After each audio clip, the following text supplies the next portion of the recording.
The Raptors bounce back with a big win over the Indiana Pacers. 132-131 is your final. Welcome to Raptors Tonight. I'm Randy Urban, joined by Jack Armstrong, Leo Rautins, and Paul Jones. Fellas, great play call to get Scotty that dunk with 30 seconds to go. I think I've seen that before. Leo, I saw JV. How did that one develop? Oh, it's a great play. I mean, you see teams bite on that all the time, right? Little fake handoff. Pascal's got the hot hand. Everybody bit, and Scotty just went in. It's just a good play, smart play. Yeah, you said at the third quarter break, Leo, that this was a winnable game for the Raptors. Just your first thoughts on how that fourth quarter went down. Well, I mean, you got to defend, right? And let's be honest here. Indiana's put up remarkable numbers offensively. I think they have the capability of being a really good regular season team. I don't see a team like this doing anything in the postseason. They don't play defense, and the Raptors, all they had to do was get critical stops, which they did. And they had to find a way to score. And Pascal did a great job of carrying this team for a while, but everybody was able to get involved. Schroeder had a big game. Scotty did well. OG made a big three down the corner down the end. But, this was a winnable game if you guarded. And the Raptors ended up guarding. Also got to the free throw line 30 times, which helped slow things down a little bit on Indiana's side. Jonesy, a tale of two games from last night to tonight. The energy not quite there, and then lots going on tonight for sure. Yeah, I thought they worked really hard tonight. They really, really did. And, Leo mentioned all those guys. Boy, I thought they got a heck of a game from Malachi Flynn, too. Yeah. He came in with tremendous energy, heightened awareness, focus, just made the right decisions, made the right plays. And I see you and Leo laughing about that play. And I was the one that was big with JV, and Leo, Jack, we know as coaches, nothing's original, man. You see something, you steal it, you put it in your tool belt. But Randy, to your question, original question to me, the energy was very different tonight, a real different energy. And you were kind of worried when they came out and got punched in the mouth at 10-2. And, the crowd was into it. But, Indiana's the kind of team, because of the way they play, they're going to let you back into it. The Raptors got their legs under them, kept playing. And when it came down to it, I thought Toronto did a really nice job of making Indiana make tough plays, making them make tough shots. I really think, you go down towards the end.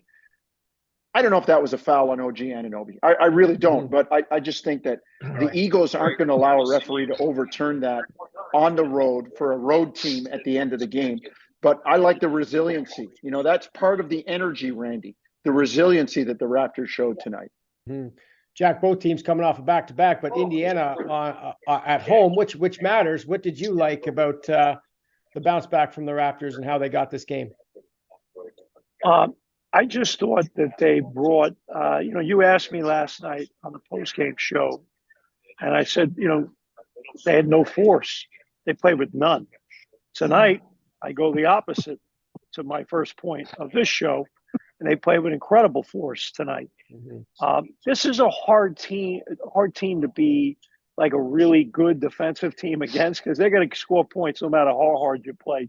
But as long as you come up with consistent effort and timely stops occasionally, you're going to be in the game because they're going to let you score.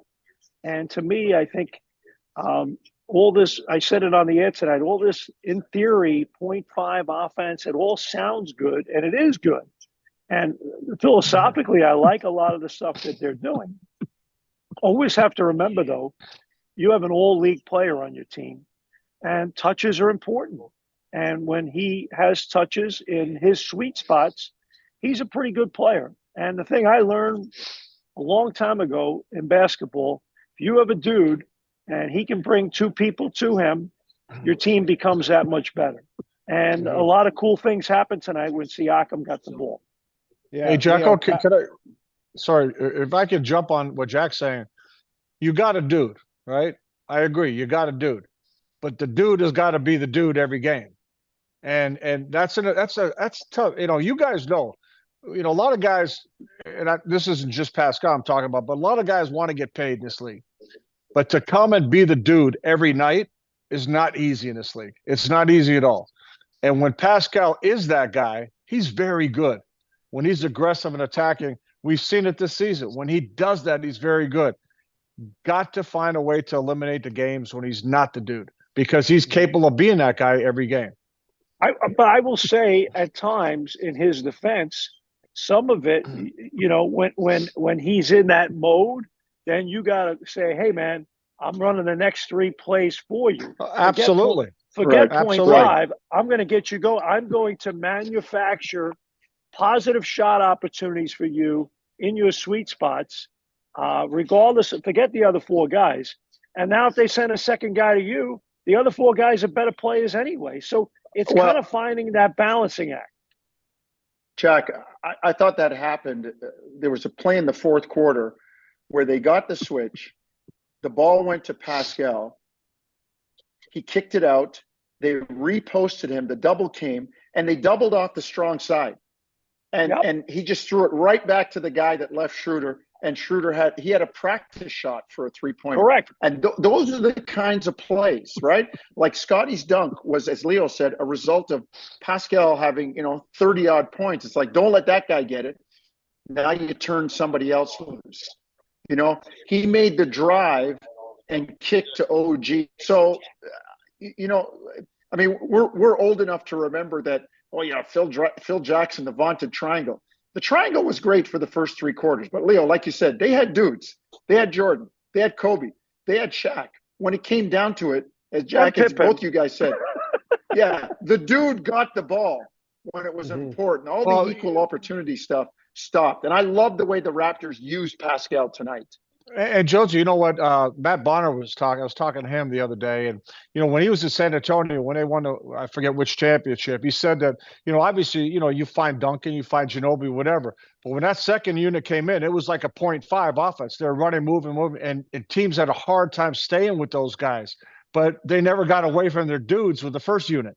Right when they run a floor. Right. So I think it's it's that balance like Jack's talking about, you're talking about, that hey, yeah, you got to find your guy, you got to make sure your guy's getting fed, and then other times you got to run that offense, you got to have that movement, because that's the way you're going to score, to get other people involved, or when he's not clicking. And I think we're on a good theme here, because the thing I've learned too, when you get bogged down being too set happy, then you need to run some continuity action. Like I used to always love to run a little flex action, which is a very standard disciplined action, but everyone's cutting, everyone's moving, everyone's touching it, and then go back to your ISO actions again, but kind of balancing things out a little bit, because you need movement, you need guys touching it, you need flow, but nonetheless, you can only do so much flow. When you get too flow conscious, then you forget you're better players. And it's kind of finding that balance. Jonesy, 20 and 12 for Scotty Barnes tonight, 12 rebounds. For me, when I watch this guy play this year, there's something different about the way he's rebounding the ball. He's getting way more in traffic. He's extending himself. Are you seeing that? Yeah, he's taken on that challenge of getting those traffic rebounds, those big rebounds. And he's using his size. I mean, he had the great putback for the dunk on the offensive end. And listen, from rebounding, an abnormal angle too, right? He wasn't even coming out. Like, that's a difficult putback. Rebounding and defense are measures of effort. Like it doesn't take a lot of skill. Like you can defend, like it shouldn't be an off night defensively. There shouldn't be an off night rebounding. That's making an effort to retrieve and run down the ball. And I'm seeing that more and more with Scotty this year, particularly like big rebounds in traffic, as you said, moving people around, fighting for the ball. And look, the Raptors did a really solid job tonight. They really played to their strength. It's another night, even though they lost the other night in Orlando, but tonight, again, another solid shooting game, albeit against a weak defensive team. But as Jack and Leo have talked about, the offense is starting to find its level, balancing out between your dude and your movement for all the other guys. Other than take away last night, I think they're on a good trajectory. Yeah. By the way, can I say something? Can I say something? This guy Haliburton, he's really good. Pretty good. Oh Hey, my goodness, Jack. he's really good. When that draft was going down, we talked to Seth Greenberg, ESPN analyst, and he looked us in the eye and he said, "I draft Tyrese Haliburton number 1," and people looked at him like he was crazy. Haliburton went 12th. You look at the guys between. Go back and look at that draft and look at the guys between like 4 and 10 that everybody would probably say, "No, I'll take Haliburton. No, I'll take Haliburton." And, even when Sacramento traded him, it kind of raised an eyebrow. But that's honestly one of the trades that has helped both teams. He's doing great in Indiana. Sabonis has been fantastic for Sacramento. It was kind of a head-scratching deal, but both teams have benefited from it. Leo, who would you take, though, if you had the choice, Haliburton or De'Aaron Fox? Honestly, They weren't in the same draft. Yeah, No, it comes but it just in the trade. It comes down to the kind of team you have, really. I mean, Fox is playing well for Sacramento, as Jonesy said. That trade worked out with Sabonis and everything. And you look at Haliburton, he's a nice fit for what they're trying to do in Indiana. But I really like him. I like the joy he plays with. He has fun out there. And okay, when we played, right? Not to sound like a bunch of old guys, when we played, you always push the ball. You push the ball. Right. And that's like a lost art. When people say, "Hey, we're going to try to push it." What do you mean you're going to try to push? That's how you play. Push it. No, it's not how you play. But he does. He pushes and pushes and pushes. I love that. Get the ball up quick. See what you get. They lead the league in, I think, shot attempts within 9 seconds. And how many times you get a great shot early in the clock? But you don't get that shot if you don't push it up and create space. Yeah. Hey, Randy, I thought you asked the wrong question to Leo. You should have asked Sabonis or Haliburton, because Leo's, of course, going to say the Lithuanian guy. The right? Lithuanian. Yeah. For sure. JV or Gasol. Got to go with the Lithuanian. All right, guys, great stuff. Going to stop it there. Next game for the Raptors is Friday at home against the Chicago Bulls, another in-season tournament game. Tip-off goes at 7:30 p.m. Eastern. Don't forget, after the game, come on by Real Sports, be a part of the show. Thanks for watching. We'll see you next time.